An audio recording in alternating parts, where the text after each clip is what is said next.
life.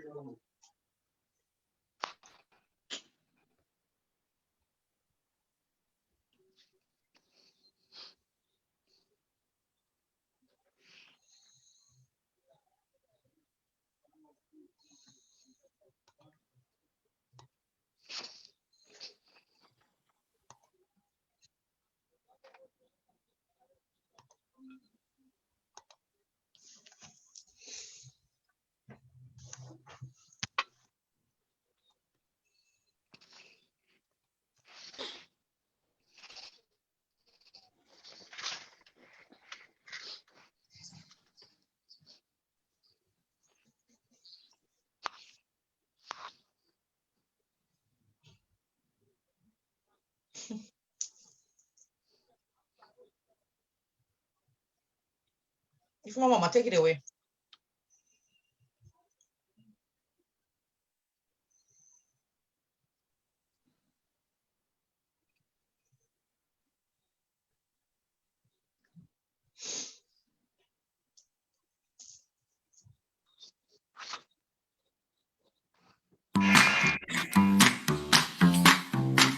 Meet the hosts, Oche Agbassi,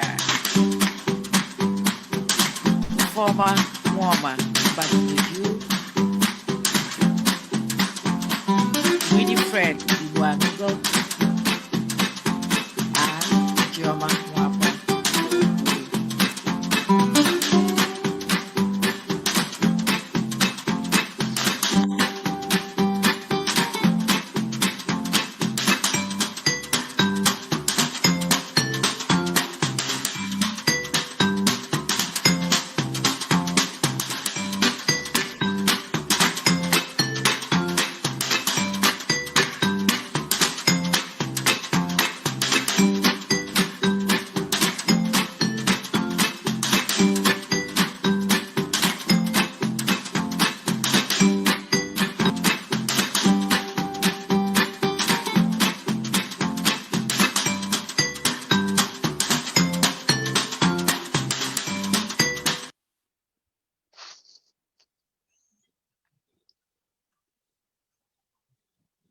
Evening, everyone.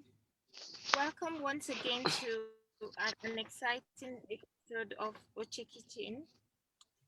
Tonight, our topic is on divorce and its effect on families. Pardon me, I had to put off my video because I have difficulty with network. I actually had to come into my car. So I hope you guys can hear me. Yes, we can. Yeah. Okay. Divorcing parents not only face challenges that are emotionally and legally complex, many of those issues have long-lasting consequences, especially when it comes to the children. Deciding on the type of post-divorce parenting, whether it is some form of joint parenting, co-parenting, or parallel parenting, is a crucial decision. The outcome is closely based on how well both parents get along before, during, and after the divorce. Geographical proximity, the age of the children, and economic tension are additional contributing factors. Every decision made will affect the children, and the impact can be detected in children's behavior, attitudes, and levels of self-esteem. To help parents co-parent more effectively, a parenting class is needed, and in most cases, it helps not only before, but long after the divorce. These classes can help clients identify challenges they face, mistakes they can avoid, and stress triggers that need to be addressed to assure a better future for everyone in the family. The more honest parents are with themselves and their former spouse, the easier it is for the children's transition successfully following the divorce. It's advantageous when both parents take these classes, if possible, together. If that's not possible, they can discuss it at home to reflect on the consequences for their children if they choose conflict over cooperation with their ex? For more questions or insights on divorce, please check out our previous show on season 1, episode 12, Surviving Divorce, on July 12, 2020, on Facebook, Instagram, and YouTube. Joining us once again today are two special guests who have gone through this difficult journey called divorce with children, and they share their insights with us today.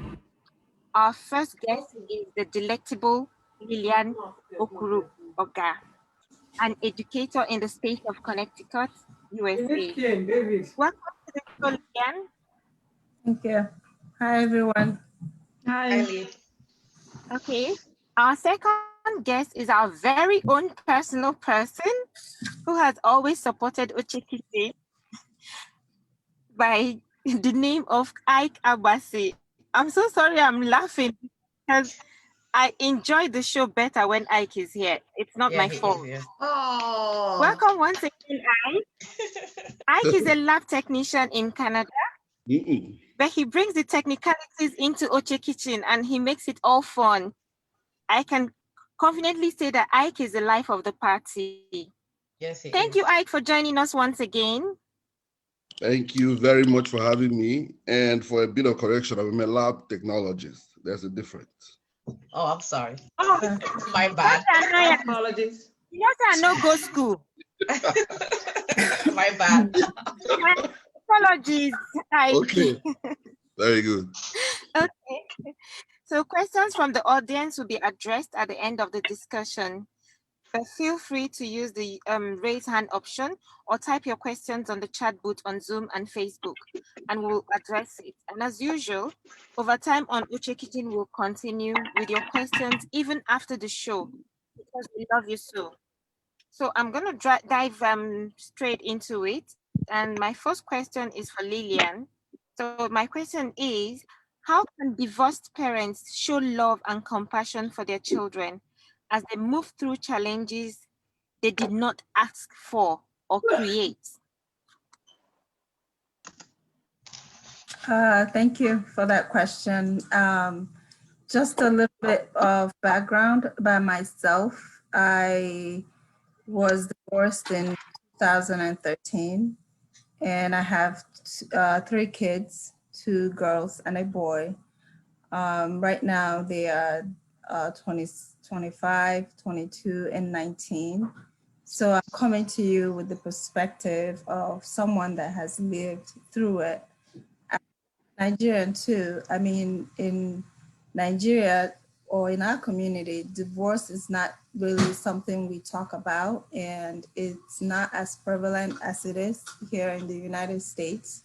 So it's very important that we, the adults, recognize that the kids are really the victims of divorce, because it's not, they did not choose to be in the family that they found themselves in.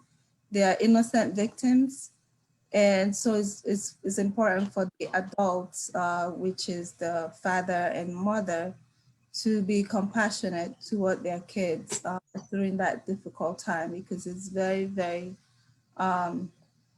difficult for the kids psychologically, emotionally, any way you can think about effects of any illness or anything on someone. The kids are always in the middle. So, you know, trying to help the kids know that they matter. They might be too young. I think when Oche introduced the topic for today, she talked about the ages of the children. So it's very important to pay attention to the age of your kids.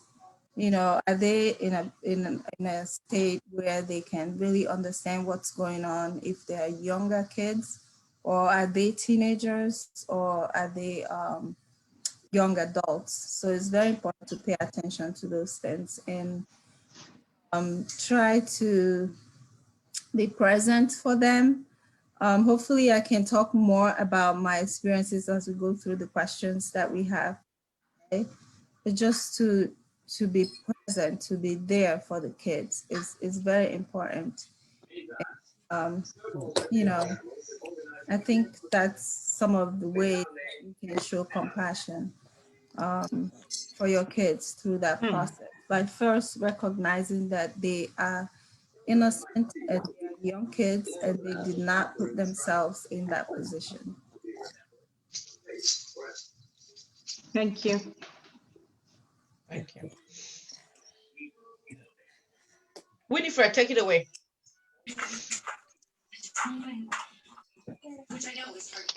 Hey Lilian, welcome to Oche Hi. Kitchen once again. Thank you. Iyke, welcome to Oche Kitchen once again. So Thank you. my question is, how can divorced parents make life better for their children after divorce than it was before?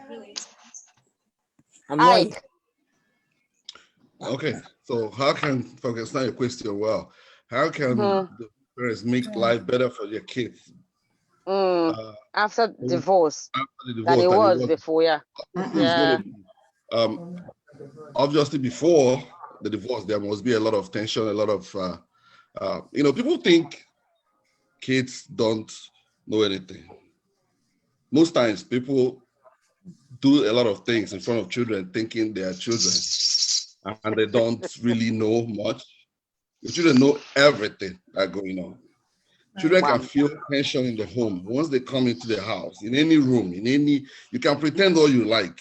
The children know there's a tension there. They feel it. I don't know about you, but growing up, if my dad and my mom were arguing, if you come into the room, the whole place will be, there's that different tension there, And like Lilian said, a little bit of background. I have 4 kids. I have a son who's turning 18 this year. I have a daughter turning 17. I have a 15-year-old and I have a 12-year-old. That twists me around her little finger every time she gets an opportunity. And I can't get angry with that girl. But how do you make it better? Number 1, love your children. How do you love them? Be there for them. Pay attention to them. You see, when parents divorce, sometimes the children think it's their fault. Children think that it's their fault. I caused it. Dad and mom are divorced because it's me. You have to make sure you make them realize it's not their fault. That 2 people decide they don't want to live together does not mean that they didn't do something beautiful, which is to bring those children into the world. They are the most beautiful things you can think of. And if you make your children realize that, you've gone a long way to smoothing things out a bit. Be there. One of the things I did for myself, sorry from experiences, when my ex moved out and I sold the house of the residential home, divvied up everything and all that. I moved close to where she moved. I bought a house close there. Okay. Not because it was my first choice, but because I wanted to be real close to my kids. I wanted to make sure my kids can walk over to my house. I wanted to make sure I can go to their school. I didn't want to move all the way across town. So I made sure, so everything they did, I was always there. I started creating, it doesn't matter. I put everything aside. I made sure that their basketball games, their gymnastics, their swimming lessons, their recitals, I was there. I was there. Whether it was my turn to have them or not my turn to have them, I was there. Always there. But you see, one thing I have to point out, and I'm going to be a little bit controversial here, and pardon me because we have a lot more of women here. When 2 people divorce, and Lilian, maybe, I hope, me and Lilian can get along with this anyway. But when 2 parents divorce, I found out something, and this is what we see around us. And by the way, when the impression is that there's more divorce here, there's also a lot of more divorce going on in Nigeria right now, if you understand. Very true. People are getting way divorced in Nigeria. We learn things and we learn the bad things and we stick to it. Yes. One of the things I found out going forward is that when a divorce happens, especially when one party is bitter, maybe if it's the woman that is bitter, she tries to deprive the husband of the kids, the ex of the kids. She starts a campaign of alienation of affection from the kids. She starts saying a lot of nasty things about their father to the kids. If the divorce is going to the courts, she looks for any angle, knowing that in this society we live in, the man, if a police comes here, the first thing the cops will do is to ask the guy to leave the home. So some women take advantage of that. And even though you are separated, you are getting divorced, you are supposed to be free, there's still so much hatred, animosity going on. And when either party is alienating affection of the children, it never trains well for them moving forward. It doesn't. Now, whatever you have with the man is whatever you have with the guy. Whatever you have with the woman is whatever you have with the woman. Try to keep that out from the kids. One thing I've never done, I've never spoken ill of their mom in front of my kids. Yeah. Don't do that. I've never spoken ill of the kids. I could be mad at what she did. I could be mad at something she has done. She embarrasses me. Used to embarrass me in those days. I come to the house to pick the children. She'll come outside screaming and yelling at me. I will keep quiet. Won't say nothing, but I won't do it. I won't retaliate. I won't say nothing because my primary focus is the children. If your aim is on the children, then the best thing you can do is to know that either way, the two of you are needed in their life. So moving forward, after the divorce, is always to, look, it's done. But your children are there. Love them. Let both parties love them. Mom, love them the way you love. Dad, love the way. I can't teach my girls certain things. Their mom will do that. But there's certain things I can teach my girls. How to be. A man should treat you well because daddy treats you well. There's certain things my ex, cannot teach my son. Many things. You know, he needs to shave. Your mom is not going to, dad will say how to shave. You know, there's certain things you teach him as a man to be a man. But there's certain things she can teach him as a woman. There's many things she can teach him. Respect women. Be caring to women. Those are things. So both parties, it should be that after that, there shouldn't be rancor anymore. There should be what? A sense of let's work together to make sure that these children we brought into the world, they are the best they can be. All right, thank you. I'm sorry, Iyke, before you move on, that decision to move closer to your ex, did you seek her permission before doing that, or did you just move closer to her? I didn't think I needed her permission. I didn't think I needed her permission to do that. I did it on my own. It was my decision. What do you think? Did it affect her? Was she pleased with that or not? At the beginning, because I wanted to keep things, how do I call it, fluid between the two of us. I figured, okay, listen, you left. It wasn't because I wasn't abusive. There was no police involved or whatever. I figured, okay, sometimes I'll stay home and say, you know what, let me go and pick the kids from school. The school was literally behind the house.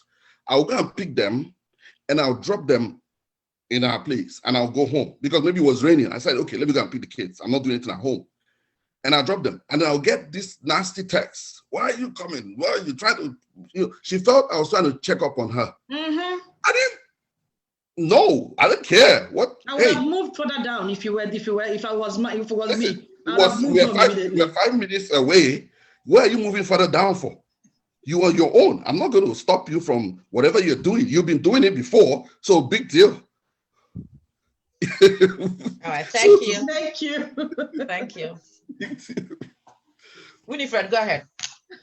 Lilian, do you have anything to chip in there? Yeah, I think I'm kind of happy that Iyke is here because he'll be speaking on the men's perspective, and I'll be talking about the women's perspective, being that both of us have been through divorce. And for me, to answer that question, it depends on the situation that kind of led the divorce or how the family is. For my family, the divorce brought peace and tranquility for my kids.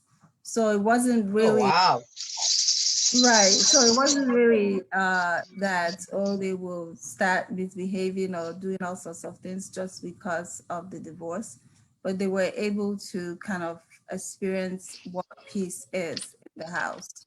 So after the divorce, you know, the parents have a lot of role to play in the lives of their kids, but it also depends on the relationship they have after the divorce. So in my case, there's no relationship, so it's difficult for the kids to understand. Like I said, sometimes they blame themselves, you know, it was not this, this wouldn't have happened. And so they live with the guilt, and that shows in behavior. They're really young kids. It affects them physically, emotionally. Even in school, their grades starts to go down or drop if their kids Wow. have A's. You see them misbehaving. In my son's case, who was very quiet, and he started fighting like every single time they're calling me to come and pick him up. I'm going to the school for one meeting or the other because that's the way he was expressing Reacting. or how he felt at the time, was to lash out on other people, you know. So it is also the for me, my role there being that the father was not available, is to try to help them understand the situation and know that it's not their fault. You know, it's very important. So sometimes the kids, they don't even want to talk about it. They're quiet. Yes. Like my son, he internalized a lot of things. And my daughters, like I said, I can talk to the girls, but there are things that he might need to hear from his father that he was not hearing. And so that's also, you know, more chaos in his life, being that mom is there. Mom can talk about a lot of things. And so he's frustrated and didn't really know what to do with himself. So it does, you know, depend on the relationship that the parents have. That kind of helps shape how the kids will move on System. after the divorce. Okay, Yeah, thank you thank you. very much, Lillian. Thank you. So my second question is, what can divorced parents do to boost their sense of security, self-esteem, and well-being during the transitions ahead? Lillian, can you take that? Okay, ask the question again. What can divorced parents do to Uh, boost their sense of security, mhm, self-esteem, and well-being during the transitions ahead? okay. I think, you know, first of all, Ike mentioned something like that before. There will be disagreements, but it would be better if the parents try to have that disagreement where the kids are not seeing it. It kind of helps them know that when they see both parents, they're not arguing, they're not fighting. For in my case, you know, it's really important for them not to see the parents fighting or arguing or talking about any other issue that they may have. So it's very important to try to take their conflicts out of where the kids are, depending on their age to the kids' age. Um, you know, for the guys, the men in America, like Ike said, the guys are kicked out of the house most of the time. So You they said have. that with a smile on your face. I'm sorry. Oh, cheers to that. I didn't mean it that way, but you know, so there's Cheering you on. there's animosity between the two parties. So they tend to fight or argue in front of the kids, but just try to take that conflict away from the kids. You know, I talk about their education also. What they see is what the kid they hear, absorb a whole lot of things. And so again, going back to school, you see how they react with other kids. That conflict that they are seeing from their parents, that's what they take to school and fight and beat each other kids up or try to be aggressive most of the time. So, you know, that's the number one thing I can say in answering that question. Another thing is, you know, trying to look at the kids, be present.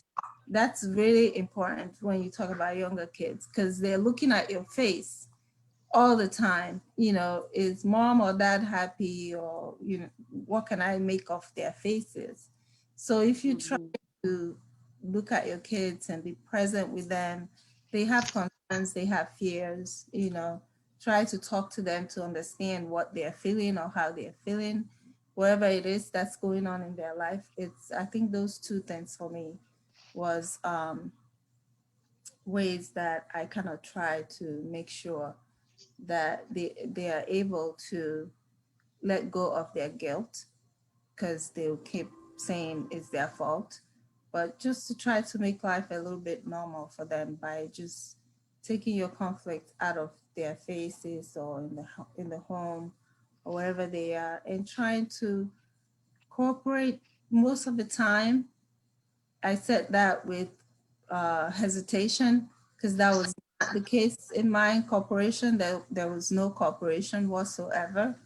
So in a situation like that where the parents don't even talk to each other, how do you manage that?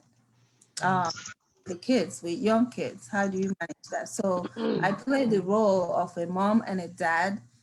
Like Ike said, my story is crazy, but I can never go to my kids and start saying, oh, your dad is this or your dad is that.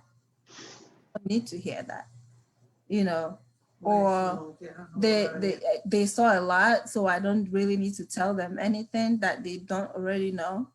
So just try to cooperate with friends. Cooperation is important, whether it's minimal, whether it's a lot, it's up to them and whatever situation they are in. But I think cooperation will kind of help the kids know that, like in my case, if we did cooperate after the fact, they can also make that connection. Yeah, they were fighting and all this going on, but now they're like this, you know. It's possible, but not in my case. But so just have some cooperation with the mom or with the dad. That will help them a whole lot. All right. Thank you. Okay. Thank All you right. so much. You're welcome. All right. Ify. Okay. I'll take the next question. The next question is Lilian, this I want you to answer this first. Who can provide the best home environment for the children, and for what percent of each day, week, month, or year? Can they be flexible as the kids age and change stages in life? Like, I guess this talks about the custody. Is it better for the kids to, you know, stay with the mother, the father? Like, how do you determine where the best home environment is for the kids? I think it depends on the age of the kids. Mm-hmm.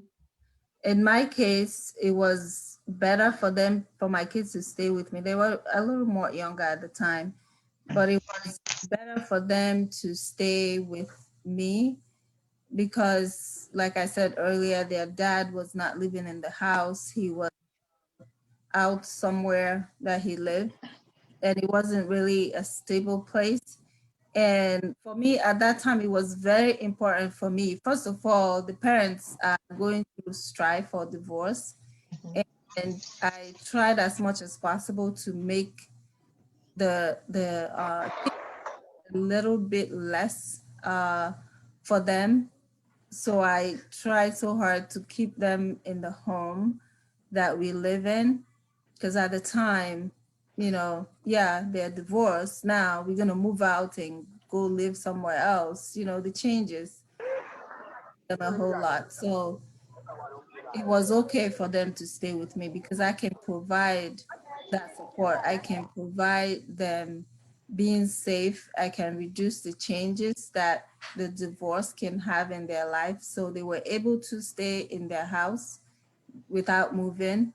And in some cases also is the court that would decide where the parents, where the kids can live. The dad might be better off taking care of the kids. So if that's the case, I mean, the kids can live with the dad, and it goes back to that cooperation again. Both parents can try to cooperate and work something out. But in each case, the best interest of the child or the children should always come first. I try, my divorce, I try to take each step or each process, I try to put the kids first because they come first. We are the adults and we can deal with our differences or our problems ourselves, but the kids can. So it's very important for me to always put them first in whatever decision I made, to make sure that I'm looking out for them, to make sure that they're okay, to make sure that the changes that they are experiencing, that they can handle it, or that I can support them in trying to help them to handle the situation. So it depends on the age of the kids. If they're really young kids, like maybe between the ages of 1 and 10, we can all agree that it's better for the mom to keep the kids so that they can do a whole other things that the dad may not be able to do. So it depends on the age of the kids. And sometimes if they are teenagers, they can tell you where they want to live, and then the court will decide if it's okay or if it's not. But for me, to make that decision, we have to think about not just who can provide financial support, which is good, but what about the emotional support that the kids need? What about educational support that they need? Who can be able to provide that for the kids and putting their best interest at heart as number one will help. Okay. Before I go to the next question, do you think it hurts the dad or the mom if a child says, I want to stay with mom or I want to stay with dad? Do you think it hurts the either parents or it's okay? For me, it was fine. I mean, I have friends that will tell me, why do you let the kids talk to him? Really? He is. No, I mean, if your kids has chosen to stay with your ex, no, it would have bothered you? You would have been okay with that? It would bother me because of his behavior. Okay. Bother me, but if they say, I want to stay with my dad, I wouldn't have a problem with that. Okay. But it will bother me because knowing my own case and what happened, will it be okay for them to stay with him? I would say no. But if he wants to stay with them, I wouldn't say why, because he's there. Okay, all right, thank you. All right, my next question is for both Iyke and Lilian. Before you go to the next question, because I think it's okay, go ahead. From a guy's perspective, that last question. That's fine. we live in the world where certain things it's like when you marry a wife and you think, oh, she has to be the one to cook all the time. That's not true. There's nothing wrong with a guy going to the kitchen and cooking. Right. It's the same thing as coming and saying, oh, you think every mother, and somebody said it here, you think every woman is maternal? No, it's not. So it's not true. So for me, I think I'm a fantastic dad. If nobody tells me that, I tell myself that.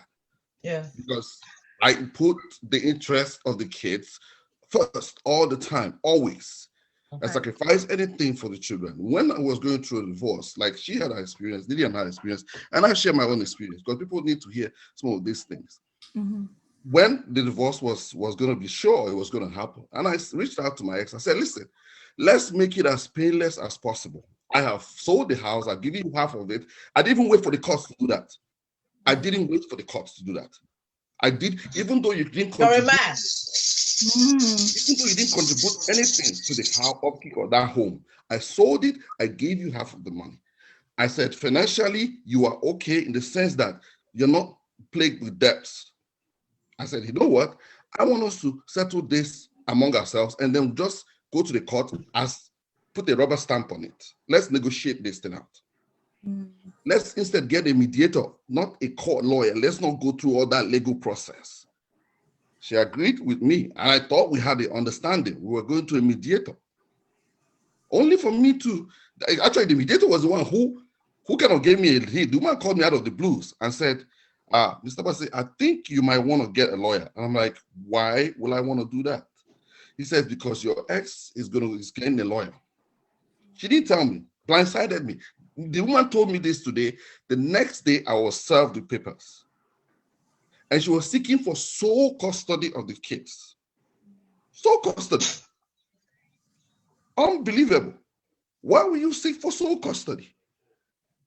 For someone who has always been in the kids' life, has always played the dad. I've watched these kids when they were one day old. I was washing them. I was doing pampers. I was. Do you think she didn't understand that maybe she thought sole custody meant joint custody, but the kids will live with her? Maybe that's what she thought sole custody meant. Maybe she didn't understand the language of the law. No, I don't think so. I don't think you understand the language, my dear. There's nothing I pretend about sole custody and shared custody. It is no here or there. The lawyer will explain to you because you got a lawyer. Okay, so you think it to a man who all of a sudden, number one, you've broken up the home where this guy was always in his children's life. You know, when the kids are sick, you are sleeping. I'm the one awake, sponging. They are throwing up. I'm cleaning up. I am doing everything. And then all of a sudden, you want to go your way, which is fine. And then you tell me you want sole custody. To me, I felt it was just trying to get to me. That was what it was. And that's the truth. You were trying to get to the guy.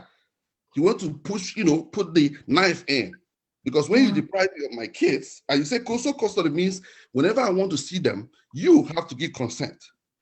I might be doing maybe weekend visitations, right? So I had to go to court, and I spent a lot of money fighting that. Eventually, the judge saw it and said, "No, I'm giving both of you joint custody." Right. Because the judge could see from even abundance of evidence from dentists, from the children's coaches, from whatever, that this wasn't an absentee, that this was somebody who was in their lives all the time. So why would all of a sudden you look for, and that is one thing that really kind of pissed me off when women do that. If you do it with somebody who's an absentee guy or somebody who was never there, I can understand that. If somebody never was in the children's life, children don't even know, miss him or that's fine. But if that guy has been in their life, don't go for sole custody. You go for joint custody. Right. You might say, okay, like right now. Every divorce should be joint custody. Yes. Right primary now, residence being with the father or the mother. Yeah. House. Yeah. I don't go with that. But I see my kids in a month. I see them 13 days in a month. She has them 17 days, which is fair. During the summer months, we have them joint. We have them 2 weeks, 2 weeks. Everybody's fine. That's fair. So I see my kids regularly. My kids call me. There's a rule. When they're not with me, they call me every day at a certain time. 8 p.m. in the night, they must call me. That's there. When they're with me, 8 p.m., I'll remind them, call your mom. Because you know what I mean? And I try to keep the same sort of rules we had when we were together. I keep them when they're here, right? The kids have their time, they have their chores, they have all those things. Try to keep them the same. All right, okay. Thank you. So before you go on, I just want to talk about two things that Iyke talked about, especially when women use their kids as pawn. That's really, really wrong. I don't care what led to the divorce, but women should not be using their kids, to make their husband maybe or ex-husband maybe upset or, try to get back at him for whatever reason using the kids. It's absolutely wrong. And also, we have to be realistic as Nigerians. I'm not sure who our audience are, but for my case, my ex-husband did not cook. My ex-husband did not clean or anything like that. He wasn't a hands-on dad. He doesn't even know the name of their schools. Oh, wow. Oh, wow. Okay, for me. In America? Yes, in America. I can tell you that my ex-husband only went to my kids' school only once. The whole time, parent-teacher conference, concert, they all played instruments, any of that. He only went once. The whole time they were in grades 1 through 12. Oh, wow. So he was not involved. And so having him keep the kids or anything, I knew that I still went for joint custody. Yeah, that's the right thing to do. Parents, he's their dad. And even if I marry someone tomorrow there's nothing that would change the fact that he is still their dad. And that person might be a stepdad, but their father is that same ex-husband that I had. Yeah. So it's always important, like I said again, to put the kids into their best interest at heart. Try to put your differences aside and think about the kids. Like I said when we started, they are innocent victims in the divorce. They did not put themselves in that situation. So as parents, we also have to make sure that we try to recognize that. Yeah, Lilian, right. let me chip on something before you ask your next question. The scenario just create, or not scenario rather. What you just said about him not knowing so much about them. I know somebody whose husband have no clue till tomorrow, everything, because the wife thinks she's a super mom. Yeah. I want to have everything in control, not because the husband is irresponsible.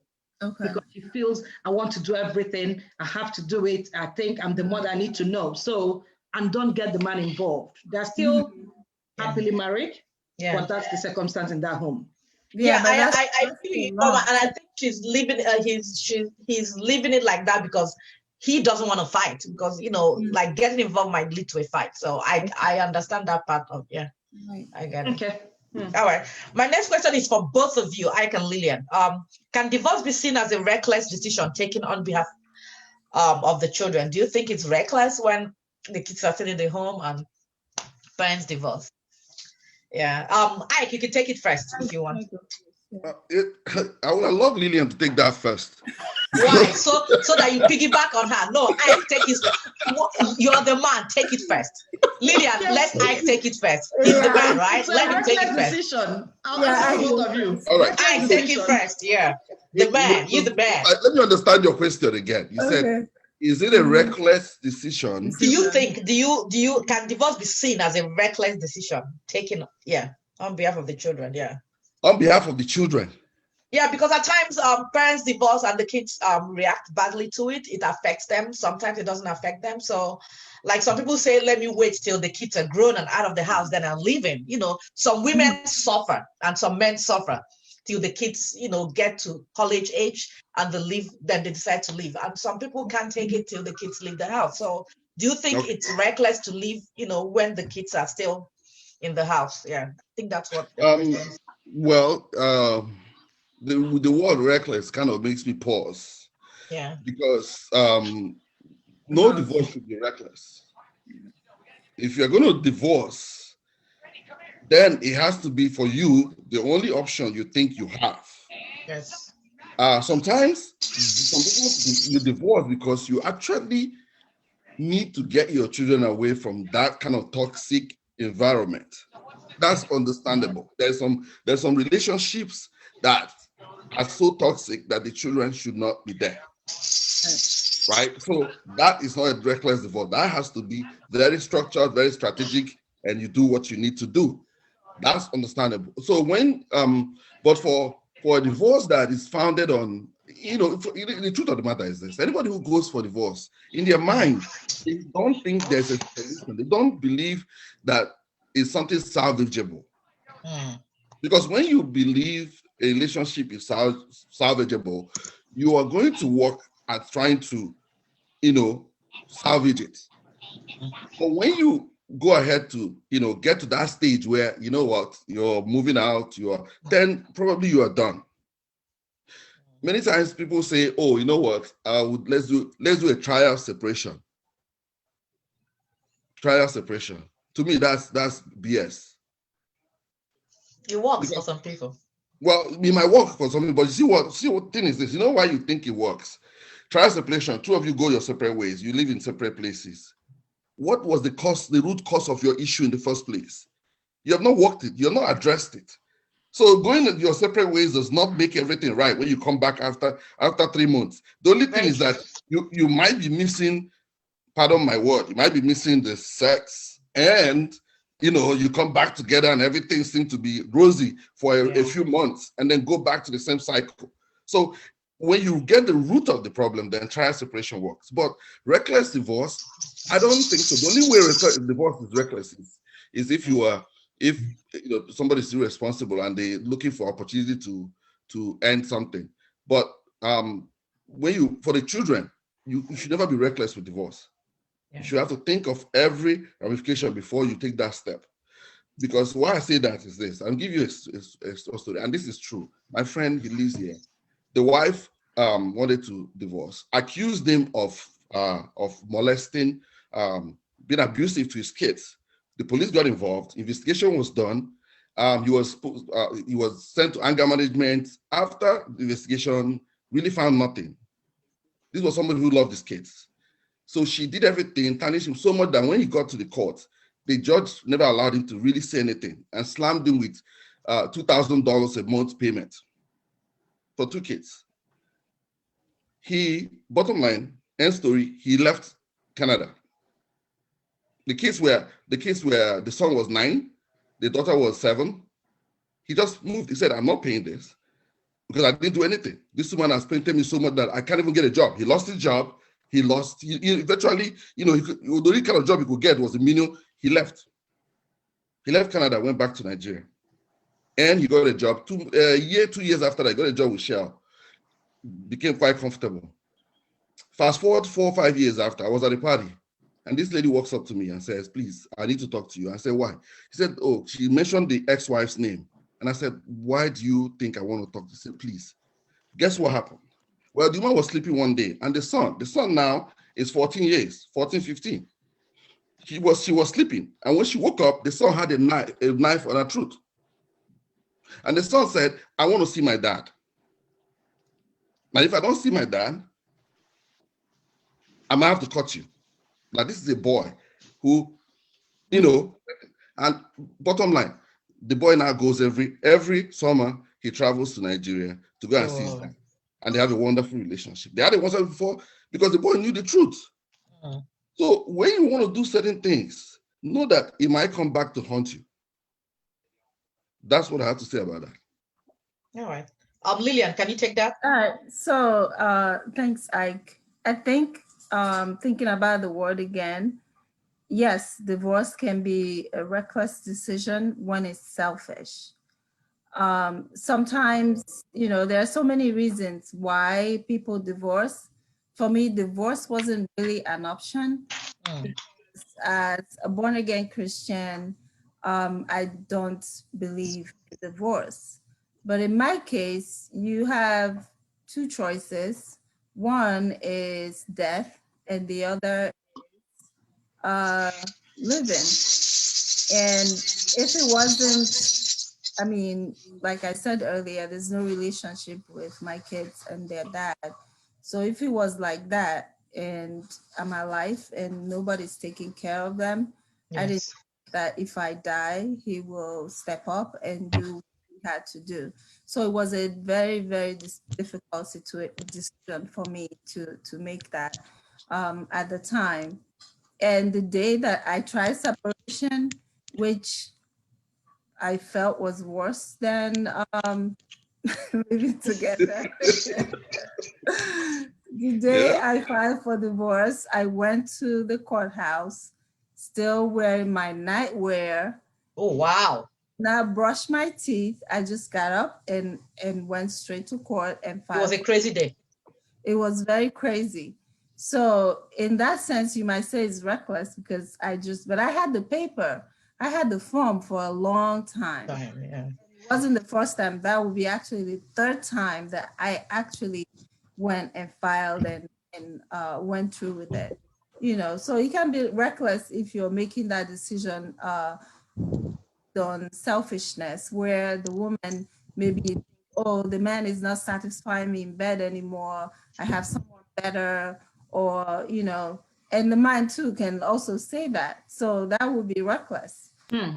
In that case, you're not even going to think about the kids. You just go on and do whatever you think is best for you, not thinking about the kids. Yes, it can be reckless. Yeah. Okay. Yeah. Right. Thank you. Yeah. All right, Mama, take it away. All right. And in our midst, we have someone who is close to her heart, and it's his birthday today. Yesterday.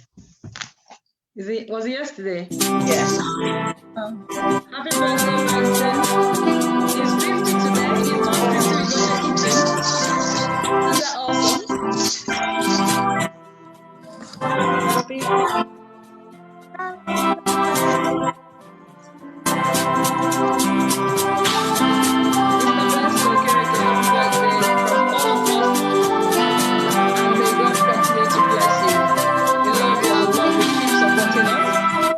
You've always been there and keep being there. God bless and thank you. Okay. Happy birthday, Vincent. We love you. Happy birthday. I just want to have a little question. Why is it that when is the guy's time, you guys flash the date, like the 50th? When is your time? We just see happy birthday. Nobody says what age it is. For real, whose birthday did you celebrate? Mine was the only one that was celebrated. Your milestone birthday. We're not 50 yet. Don't worry. Okay, I'm 45. Okay, I'm 45. I'm old.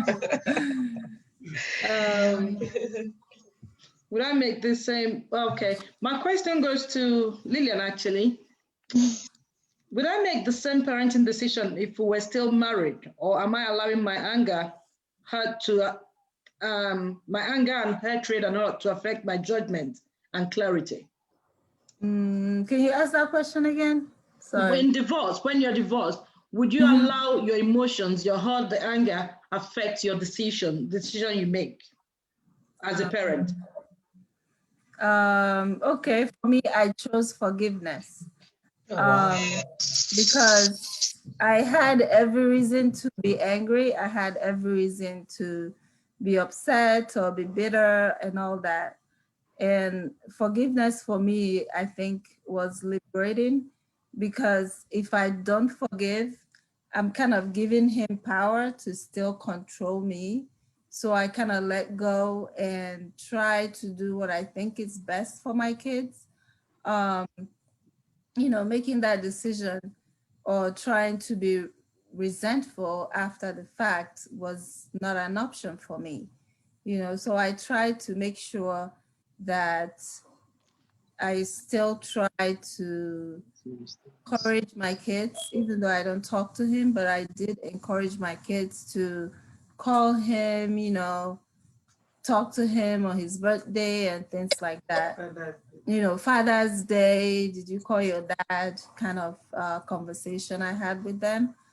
But they got to a point when they are 18. This was before they were 18 years old. After 18 years old, it's kind of up to them, because I can say, call your dad. And if they choose to call, that will be their decision. But before they were 18, the three of them, I had to make sure that I told them to, call dad, check in on him. We're in 2021.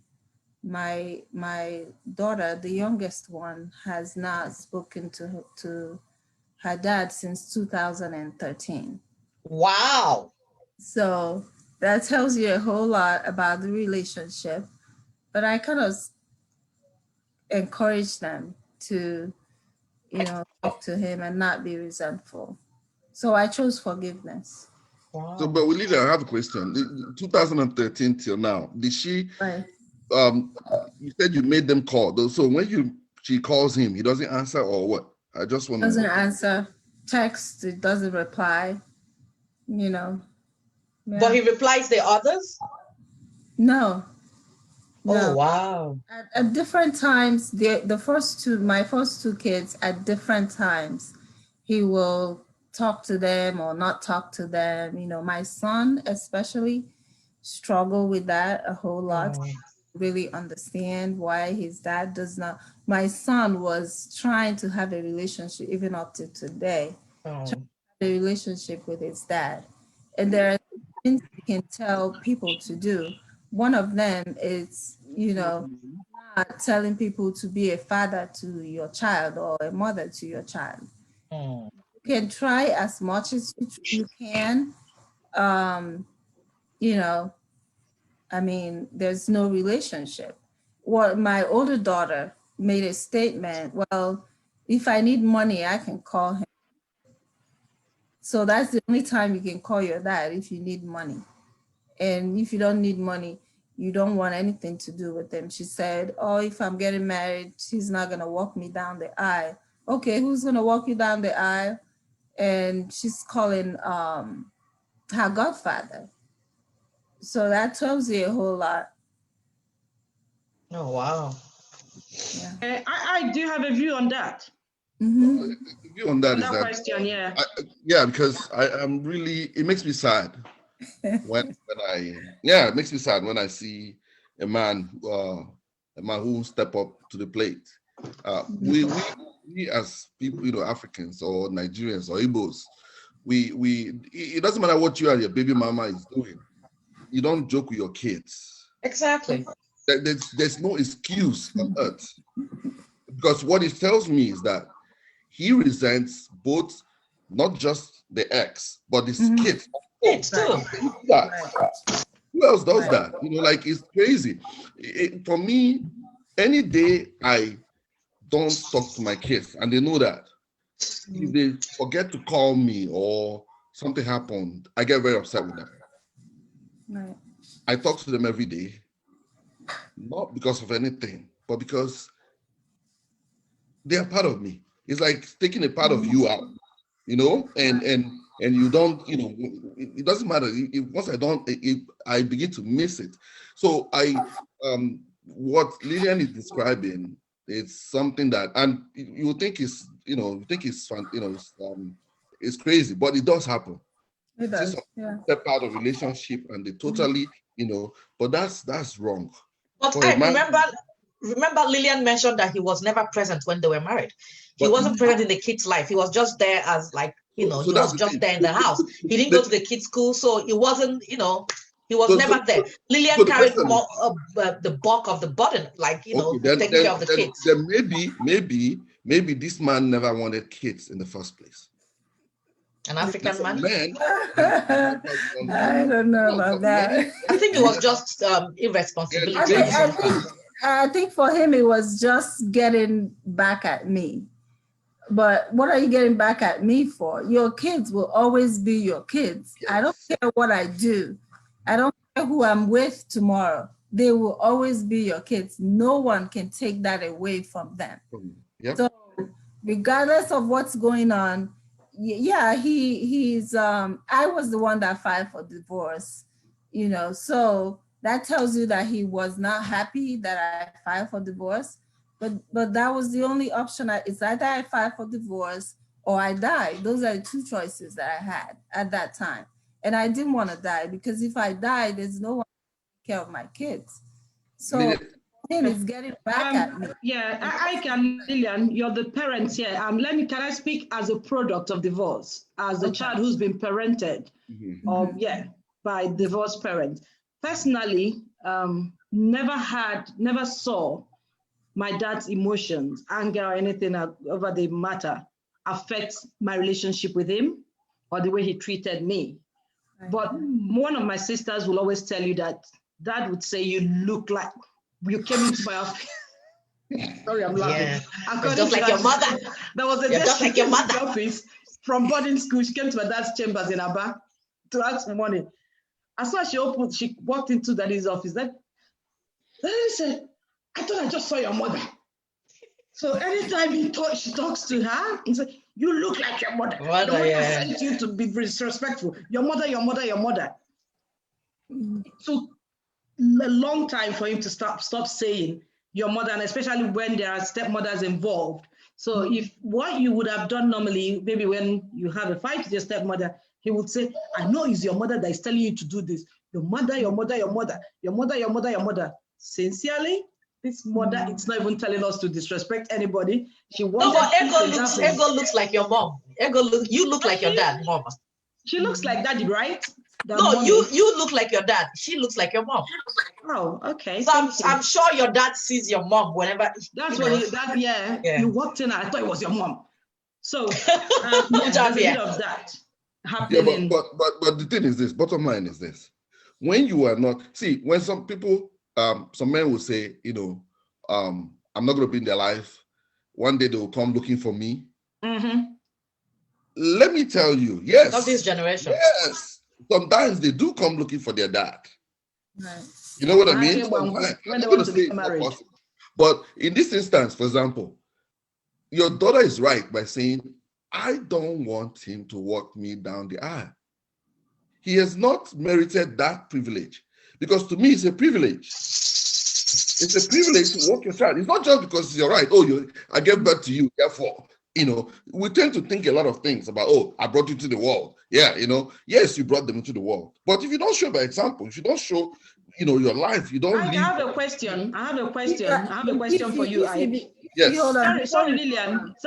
If the child has been disrespectful or towing the mother's side all through the divorce and being clearly disrespectful to you as a father, would you pardon that child and still treat that child without resentment? Or would you rather that child stay with the mom and I don't want? Hold on.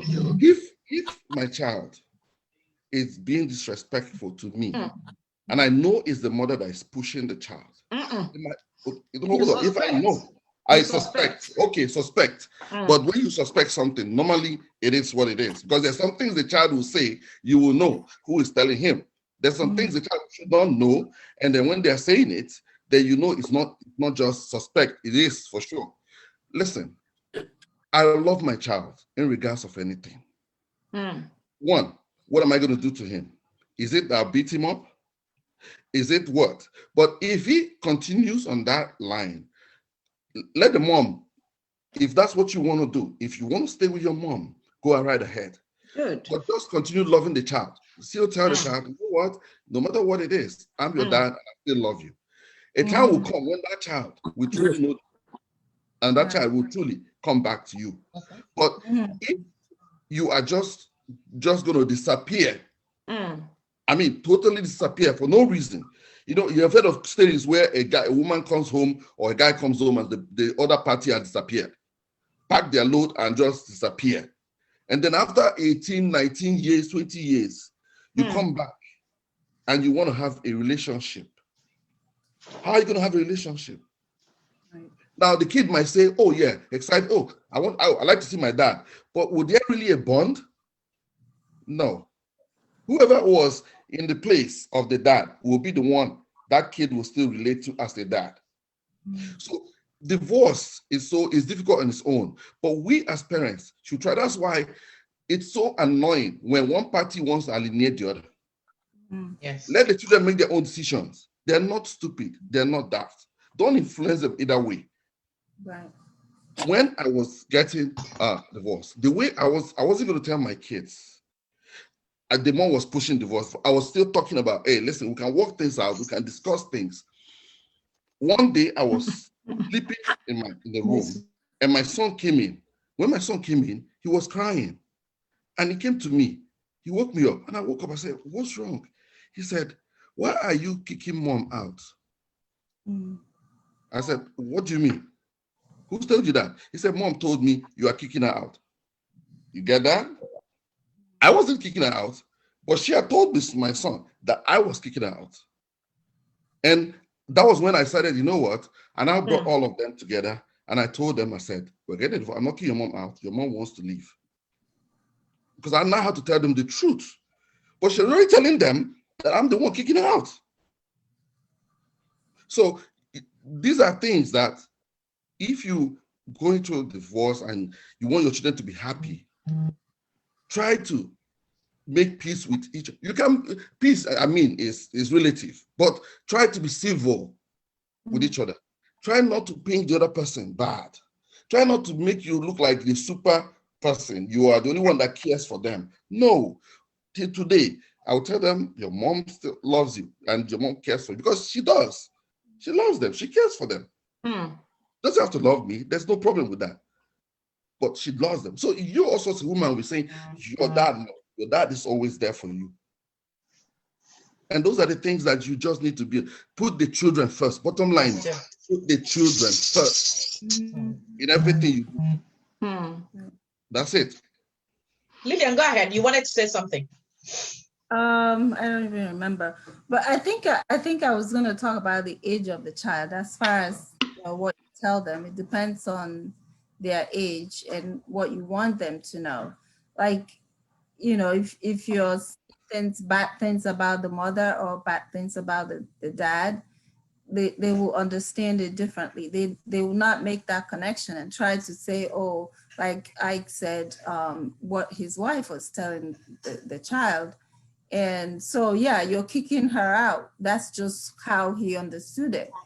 You know, literally, you're kicking her out, but that's not the truth. You know, so it's also, it's important to think about the age of the kids when you're getting a divorce or even after the divorce, to know how you relate to them and what you tell them and what you talk to them about, because it makes all the difference. You know, if you have relationship with your children, I think Ike is an exceptional dad from what I just heard. You know, in that case, the relationship will continue after. Exactly. But if you are never there and, oh, okay, you don't even know, I hope he knows their birthdays, you know. So if you don't know little things like that, how are you going to be a great dad after the divorce? That will not happen. So it's very convenient for him to forget about his kids because he was never there.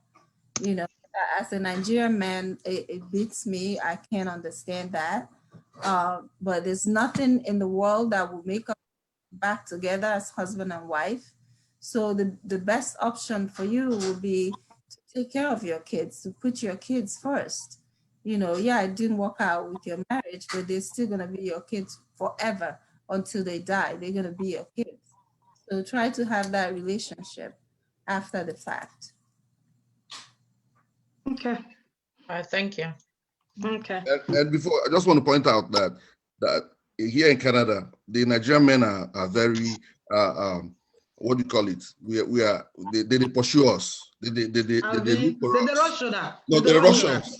Because you know why? No, seriously. All the African, Congolese, the Zimbabweans, they all say one thing. They say one thing. They say that the Nigerian man takes care of their children. They might not be good husbands. They might not be good guys, but they're never good husbands. Never good husbands. That is Ijoba, that's another. Yeah, that's another show. That matter.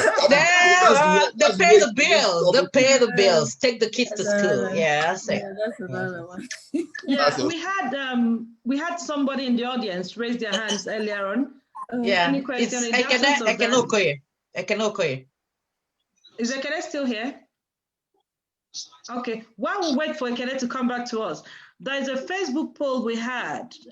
It says, the question was, do you think that children from divorced parents end up divorcees? And 4 people said yes. And 26 said no. So you can go on our page on Oche Kitchen at Oche Kitchen discussions to vote on that poll. It's still running. It has another 4 days on there. And tell us what you think. You can make a comment as well.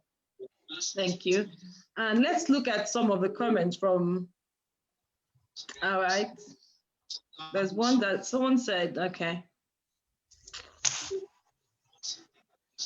When a man is not involved, that's from Binta. When a man is not involved in the child's life and during marriage, as an Igbo man, he brings list. What does that mean? What does that mean? No, but what she's saying is that the man is not involved, but when the daughter is getting married, he will present a list. That is right. Okay. And Sandra Ojiako said, I think in the case of the men, they see it as an entitlement that the children will always come looking for them. However, not for the children of this generation. If you don't put nothing, you get nothing. Yes. One thing about this generation is that if you don't go for their ball games, their school recitals, their whatever, you are out of their life. You know what I mean? They don't have a dad. So whatever you put in, you get out. Yeah. Those who live abroad, right? For those who how will I put it? Those who live back home in Nigeria. If you were trying to get married and your father is still alive, and you don't go with your dad to go and get married, I bet you something, you're not going to do that marriage because the in-laws Right. will not welcome you. It's still the culture. Whether we like it, I'm not saying it's right, but that's the culture. Yeah. So, for example, my son saved his dad's, the way he saved his dad's contact on his phone is biological dad. Oh my God. Contact. Wow. Is that, and these are the generation, the kids that we have now, you know. They're just not. Yeah, and Lilian, Onyekachi said, Lilian, you're a superwoman with a good heart. Aww. Okay. I'll take one more comment. Go on. I have a friend, as old as she is. When they came to marry her, the father brought a list that he wants a car. The father that she has not seen for how many years. Entitlement. That was not involved in her life.